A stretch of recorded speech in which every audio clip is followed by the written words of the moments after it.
was in love with Jesus and set out to read his Bible again. Sitting here in this room and starting in Genesis chapter 1 verse 1, he made his way methodically through the Bible using his Cruden's Concordance.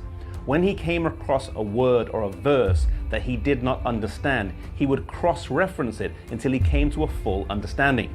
He came to Daniel 8:14, unto 2,300 days, then shall the sanctuary be cleansed, and did not understand it. Rather than reading on, he stopped there, stayed there, studied it out, and his conclusions would have a far-reaching impact.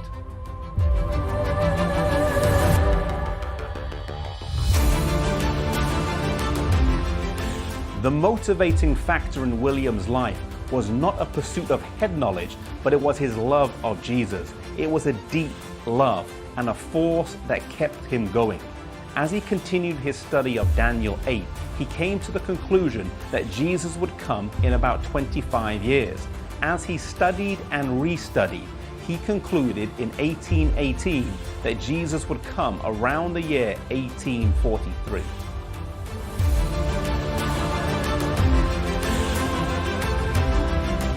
Yet despite having this great news, he did nothing about it, keeping it mainly to himself. He did tell a few friends, but did nothing publicly. He was worried that he would be made fun of and did not want to leave his hometown to speak. He did write some articles that were published, but as yet he had done no preaching.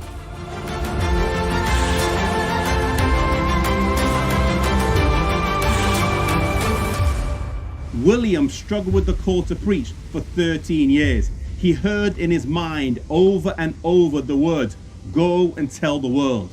Finally, one day, he made a prayer of commitment that if he was asked to preach, then he would go.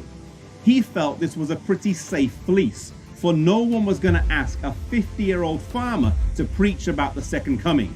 Not long after, his doorbell rang, and his nephew Irvin Guilford was there, and he asked him if he would come to Dresden to share the things that he had been studying. Rather than being thankful his prayer had been answered, he stormed out the door angrily.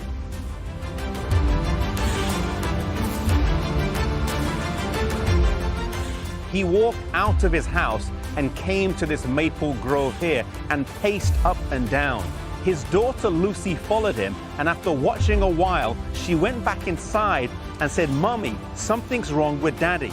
You see, something was wrong. He was under conviction and could not reason his way out of it. His nephew lived over half an hour away, which meant he left his house before Miller prayed the prayer of commitment, and he could thus see the moving of God in this situation. As the sign says, he went in a farmer and came out a preacher.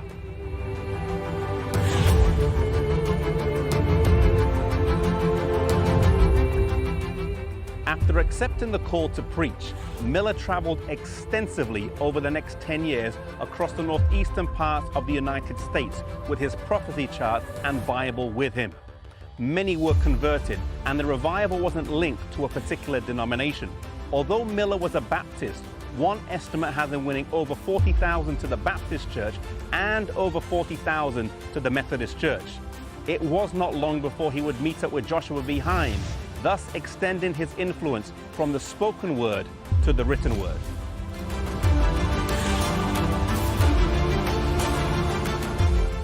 Maybe God is calling you to the ministry to preach. Maybe you have been resisting his call like William did for 13 years. I want to assure you that the best place to be is safe in the peace that you are not resisting the Holy Spirit and that you're following God's will for your life. If God is calling you, then step out in faith and let him lead.